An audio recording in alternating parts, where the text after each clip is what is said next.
नमस्कार।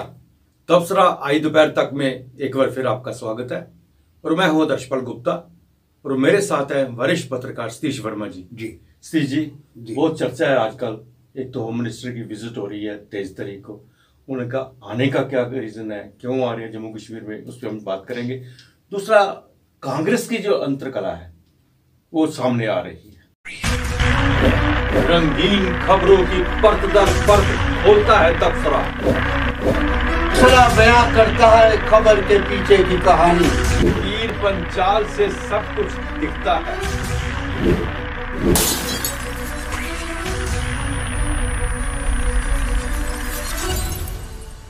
तो सबसे पहले होम मिनिस्टर की बात करते हैं। अमित शाह जो है 23 तारीख को 23 दिस मंथ जम्मू में दौरा करने आ रहे हैं। वैसे तो वो हालात की इजाज़त लेने के लिए आ रहे हैं और यात्रा भी शुरू हो रही है, अमरनाथ जी की यात्रा भी शुरू हो रही है, यहाँ की सिक्योरिटी सिचुएशन, बाकी सब चीज़ें देखने के लिए। लेकिन जो अंदर से बात हमारे सूत्रों से पता चला है कि अमित शाह का यह दौरा सिर्फ इसीलिए नहीं है, बल्कि वो बहुत सी दूसरी चीज़ें भी देखना चाहते हैं। हालात के साथ साथ यहाँ के जो सियासी हालात हैं उनको देखना चाहते हैं। और उस बात को, जिस तरह हमने कल भी चर्चा की थी भारतीय जनता पार्टी की पोजीशन के बारे में, जैसे सर्वे की बात की और बाकी चीज़ें सामने लाई, उन चीज़ों को देखते हुए भी वो देखना चाहते हैं कि भारतीय जनता पार्टी की स्थिति क्या है। वो अपने तरीके से उन सब चीज़ों का जायजा लेंगे और सब चीज़ों का पता करेंगे। नहीं, आपने ठीक कहा, 23 को आ रहे हैं। और बीजेपी बकौल प्रदेश बीजेपी का कहना यह है कि जो प्रधानमंत्री नरेंद्र मोदी के 9 साल हैं, उनकी जो उपलब्धियां रही हैं उनका वो बखान करेंगे। हालांकि तमाम हिंदुस्तान में जो बीजेपी की यूनिट हैं वो अपने में तरीके से महाअभियान चलाए हुए हैं उपलब्धियों को लेकर। लेकिन अमित शाह का दौरा इसलिए भी खास माना जा रहा है, जो आप बता रहे हैं, कि एक तो उसके ठीक हफ्ते बाद 30 तारीख को पहला जत्था जाएगा, पहले वो दर्शन होने हैं। जिस प्रकार सिक्योरिटी थ्रेट है वो तमाम इश्यूओं पर चर्चा होगी। लेकिन हैरत की बात यह है कि अभी तक प्रदेश भाजपा की ओर से ये तय नहीं किया गया कि आखिर वो सभा स्थल कहाँ होगा। क्या परेड में रखा जाएगा, स्टेडियम में रखा जाएगा, या कहीं और वुमेन कॉलेज गांधीनगर, जो सूत्र बता रहे हैं, अभी तक निश्चित नहीं किया गया। और जबकि 23 तारीख में बहुत ज़्यादा दिन नहीं बचे हैं, सिक्योरिटी क्लियरेंस भी होती है, तमाम विषय होते हैं। ये तो प्रदेश भाजपा का एक विषय रह गया। लेकिन जो जानकार बता रहे हैं, जो सियासी जानकारों का मानना ये है कि कर्नाटक की जो कांग्रेस की जो प्रचंड जीत हुई है, बीजेपी की करारी हार हुई है, उसके कई जगह विश्लेषण हो रहे हैं। संघ परिवार भी कर रहा है, बीजेपी भी कर रही है, तमाम कर रहे हैं। वो समझ रहे हैं कि सूत्र में बता रहे हैं कि हम जितना अब विलंब करेंगे, अब जो हालात कहते हैं ना, पॉलिटिकल कोई चीज़ें स्थायित्व नहीं है, हर पल बाद सियासत बदल सकती है, बदलती भी रहती है। उनको लग रहा है कि जहाँ 5 राज्यों को चुनाव हो रहे हैं, अगर हम छठे राज्य जम्मू कश्मीर का, जिसको लेकर आवाज़ लगातार उठती आ रही है, अगर इसको भी करवा ले तो क्या है, नतीजा कुछ भी हो, लोगों ने वोट डालने हैं। तो कहने का बोलो अब यह है कि ऐसा भी माना जा रहा है कि अमित शाह, जो बीजेपी का प्रोग्राम है, जो प्रधानमंत्री का कार्यक्रम है, उसके अलावा यहाँ जो सुरक्षा से जुड़े जो टॉप कमांडर हैं, चाहे आर्मी के हों, पैरामिलिट्री फोर्सेस के हो, स्टेट पुलिस के हो, IB के भी लोग, उनसे तो सलाह मशवरा करेंगे भी। ऐसा भी कहा जा रहा है कि हो सकता है कि वो राज्यपाल और स्टेट एडमिनिस्ट्रेशन से और सिक्योरिटी फोर्स इंटेलिजेंस से भी उनकी नब्ज़ टटोलने की कोशिश करेंगे कि आखिर यहाँ लोगों का भाजपा को लेकर क्या सोच विचार है। बिल्कुल बिल्कुल।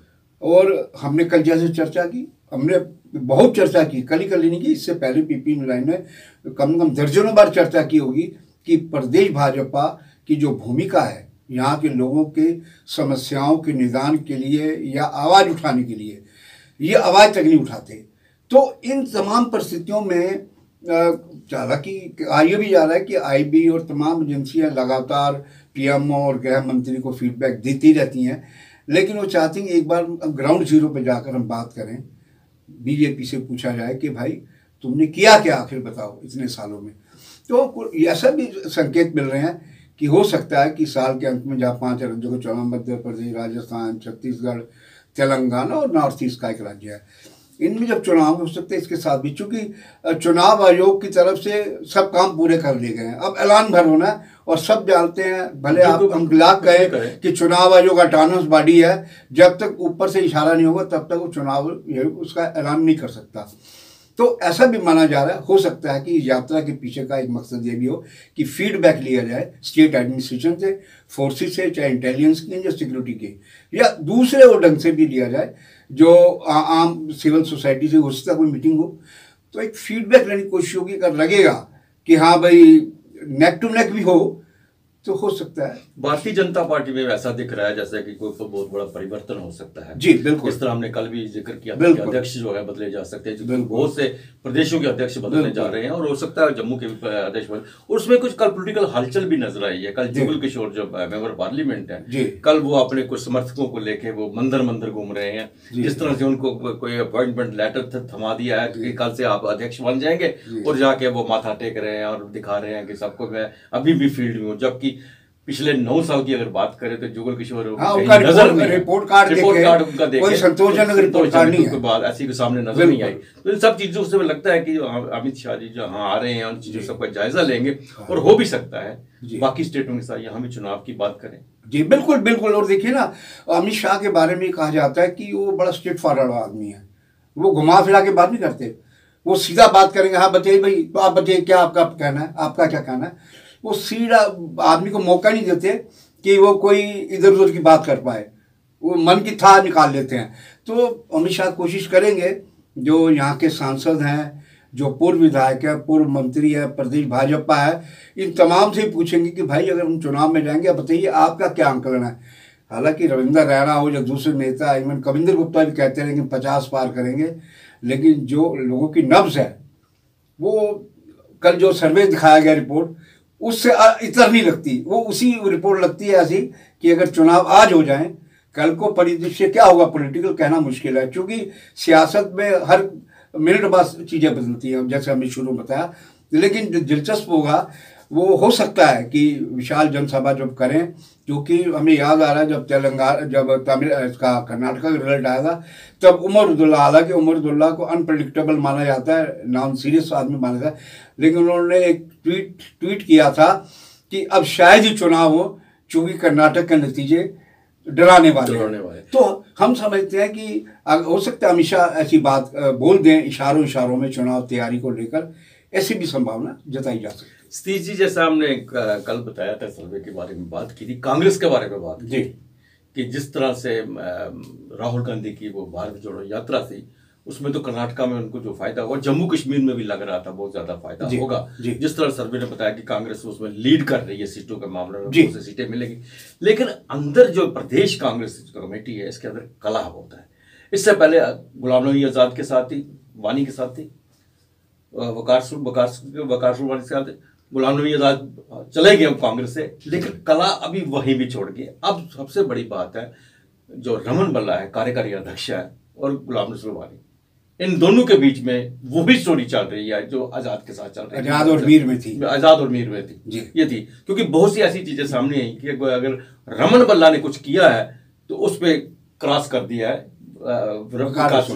तो ऐसा लग रहा है कि जम्मू कश्मीर के अंदर प्रदेश कांग्रेस ने अभी भी सीख नहीं ली। इतनी मेहनत अगर राहुल गांधी ने की है तो उसका भी फायदा नहीं उठा पाएंगे। नहीं, आप बिल्कुल ठीक कह रहे हैं। देखिए, हमने देखा, खुद आपने भी देखा कि किस प्रकार लखनपुर से लेकर श्रीनगर तक गजब का आदमी है, बर्फ के अंदर, और बिना सुरक्षा के भी जब पुलिस वाले सुरक्षा चले गए और मतलब चलता रहा निर्बाध तरीके से, और जो लोगों का जन समर्थन मिला। हम सिर्फ कश्मीर में, जम्मू प्रोविंस में भी बनिहाल तक, लखनपुर से लेके लोगों का काफ़ी हजूम उनके साथ चला। ये बदकिस्मती है या विडंबना समझ लीजिए कि प्रदेश कांग्रेस कमेटी राहुल गांधी की भारत जोड़ो यात्रा का जो सुफल होता है ना, उसको अभी तक हम नहीं लगता कि उस सुफल की प्राप्ति कर सकेगी। हालांकि कल जो हमने सर्वे की बात करी है वो देश के प्रतिष्ठित पत्रकारों की ओर से लोगों के मन की बात की, भारत जोड़ो यात्रा का जिक्र हर जगह आ रहा है, क्योंकि भारत जोड़ो यात्रा से न केवल राहुल गांधी की कनेक्टिविटी आम आदमी से हुई है, बल्कि उसका टोटल व्यक्तित्व, जो पप्पू वाला व्यक्तित्व था, वो 180 डिग्री पे चेंज हुआ है। अब उसको धीर गंभीर और हर विषय पे अपनी बात, चाहे हिंदी अंग्रेजियों में, बड़ा फ्रिक्वेंटली बोलते हैं। तो प्रदेश कांग्रेस कमेटी ने आपने ठीक कहा कि पहले झगड़ा जीए मीर और गुलाम नबी आज़ाद का था, जिसकी वजह से कांग्रेस हाशिए पे आ गई। अब कुछ दिन तो ये सही चले, अपना वकार रसूलवानी और रमन भल्ला, लेकिन अब सुनने में आया उन्होंने एक दो नियुक्ति की रमन भल्ला ने, जिस पर उन्होंने विराम लगा दिया वकार रसूलवानी ने। हालांकि इस बाबत शिकायत दिल्ली तक गई। दिल्ली में जो जम्मू कश्मीर प्रभारी हैं रजनी पाटिल, उन्होंने भी अपनी प्रतिक्रिया दी कि इस तरह की चीज़ें नहीं चलनी चाहिए, ये गलत है, ये वह। हालांकि भारत जोड़ो यात्रा को लेकर तमाम तरह के रोप लगे कि कांग्रेस की तरफ से यात्रा बंदोबस्त के लिए जो पैसा दिया गया उसमें भी घपले हुए, गड़बड़ी हुई। हमें याद है अच्छी तरह, जब भारत जोड़ो यात्रा में निकल रही थी, सिर्फ और सिर्फ जो यहाँ के मुख्य प्रवक्ता रविंद्र शर्मा, वो रेगुलर संपर्क में थे और लेकिन राहुल गांधी से मिलने के लिए जिन लोगों को तय किया गया वो ना जाने कौन अदृश्य लोग थे। उस वक्त भी बड़ी चीजें एक कंट्रोवर्शियल विवाद के रूप में सामने आई। हम समझते हैं कि अगर कांग्रेस आलाकमान समय रहते, मान लीजिए अचानक चुनाव का ऐलान कर देते हैं, इशारा कर देते हैं, चुनाव जो ऐलान कर देता है, इस लड़ाई और गुटबाजी की सूरत में कांग्रेस क्या कर पाएगी चुनाव में? जी बिल्कुल सही बात आपने कही है कि इस वक्त जो कांग्रेस की जो स्थिति है वो अभी तक वो जनता के बीच में नहीं जा रही है। एक रमन भल्ला का जो है फेस है जो जनता के बीच में है। जी। लेकिन ये बात एक माननी पड़ेगी, भारतीय जनता पार्टी सर्वे कुछ भी कह रहा है, लोग उनसे नाराज है, ये भी बात सही है, वोट नहीं देना चाहते हैं, संगठन मजबूत है, आज भी जाते हैं। बिल्कुल, इसमें कोई संगठन जो है उनके जितने भी बूथ वाइज वो अपने जो प्रचार शुरू कर दिया है, उनके जो डिस्ट्रिक्ट प्रेसिडेंट है, जोनल प्रेसिडेंट जो भी है, हल्का प्रेसिडेंट, सब एक सारे बाहर निकले रहते हैं हर रोज कोई ना कोई। हालांकि वही 10 से 15% होते हैं भारतीय जनता पार्टी खाना खाने निकलते हैं, वही होते हैं। दूसरी बार जो निकलते हैं फिर वही कमेंटेटर होते हैं, कोई मतलब आम लोग नहीं उनके साथ जुड़ रहा, वही जो जुड़े हुए हैं उन्हीं के साथ जा रहे हैं। लेकिन एक इसका आधार तो लगता है कि लोगों को लगता है कि ये कुछ कर रहे हैं, बिल्कुल ये एक बड़ी बात है। और कांग्रेस के अंदर अभी तक कोई हलचल नहीं है। और आपने बिल्कुल ठीक कहा बात। देखिए ना, अगर जम्मू कश्मीर की बात करें तो जम्मू भाजपा की एक बहुत बड़ी प्रयोगशाला रहा है हमेशा से। संघ परिवार में यहाँ पर संघ को मजबूत करने के लिए हर तरह की कोशिशें की, और इसमें कोई दो राय नहीं है कि लखनपुर से आप शुरू हो जाइए। और हम जम्मू प्रोविंस की बात करें, घाटी की नहीं, कि घाटी में तो तमाम तरह की बातें कि लोग इसलिए जुड़ रहे हैं, कई रीज़न है, लेकिन जम्मू में संघ की जो स्थिति है बेहद मजबूत है। उसकी बनिस्बत कांग्रेस या कांग्रेस सेवा दल या कांग्रेस के दूसरे फ्रंटल ऑर्गेनाइजेशन है, वो प्रदर्शन में जरूर दिखाई देते हैं। लेकिन अगर बात करें जिस और हमने शुरू बात की थी आपने, कि एकजुटता नहीं है, अंतरकल है, ये तमाम चीज़ें हैं। और इसके लिए जिम्मेदार प्रभारी को माना जा रहा है राजनीतिक पार्टी को, इसलिए कि यहाँ पर एक ऐसा प्रभारी होना चाहिए जो खुद भी चले और इनको पकड़ के जबरदस्ती चलाए। बिल्कुल सही कहा। तब कांग्रेस संगठन मजबूत हो सकता है। और क्योंकि जिस तरह पहले अंबिका सोनी थी, उनके बारे में तो कहा जाता था बिल्कुल जैसे कि पिटे हुए कारतूस की तरह उनके शब्द यूज करते थे लोग, कांग्रेस के अंदर से लोग, कि वो आती है अपना श्रीनगर जाएंगी, वहाँ वो गुश्ताबा जो होता है कश्मीरी डिश खा के अपना फ्लाइट पकड़ी वापस श्रीनगर, यहाँ आएंगी अपना राजमा चावल लेंगे वापस लौट जाएंगी। तो कुल मिलाकर देखा जाए कि यहाँ पर जम्मू कश्मीर बेहद संवेदनशील स्टेट है। ये कांग्रेस आलाकमान को समझना चाहिए, खड़गे साहब को, कि भाजपा जम्मू कश्मीर को हर चुनाव में बेचती है, चाहे किसी भी तरह से बेचे। तो इसलिए ये बेहद संवेदनशील है और स्टेट है, इसलिए ज़रूरी बन जाता है कि पार्टी आलाकमान को यहाँ पर ऐसा प्रभारी लगाया जाए जो प्रभारी इन दोनों नेताओं को, सारे नेताओं को सामूहिक तरीके। अब देखिए ना, बात चली है तो देखिए ताराचंद वगैरह उसके साथ चले गए थे, आज़ाद के साथ, आज़ाद के ही आदमी थे लेकिन लौट कर आए। उसके बाद जो जानकारी हमें मिल रही है, कोई कार्यक्रम होता है उनको प्रॉपर इन्विटेशन ही नहीं होता, बिल्कुल। चाहे ताराचंद हो या उनके साथ जितने भी लोग गए। ये बड़ा हैरानगी की बात है। आज़ाद देखो ना, ताराचंद ने, ठीक है हर आदमी स्वार्थी राजनीति में होता है, लेकिन आज़ाद जैसे आदमी को छोड़ा, उसने जाकर वापस आए कि जिसने उन्होंने डिप्टी सीएम बनवाया, एमएलए की टिकटें दिलवाई। ये आज़ाद की देखिए, चाहे आम जनता के लिए कुछ भी हो, लेकिन अपने ग्रुप के लिए उन्होंने खूब काम किया। फिर भी अगर ये स्थिति अभी बनी रहती है गुटबाजी की, देखिए वकार रसूलवानी, हालांकि आज़ाद साहब ने 4 नाम दिए थे, उनमें से एक नाम ये था। वकार रसूलवानी को कोई इसका दावा नेता नहीं है, लेकिन उसमें पार्टी के नेता ये भी कहते हैं कि गुलाम नबी आज़ाद पर अगर कोई सीधे हमले कर रहा है वो वकार रसूलवानी है। भल्ला बोलते हैं लेकिन बड़ा वो तरीके से बोलते हैं, वो डायरेक्ट हिट करते हैं गुलाम नबी आज़ाद को।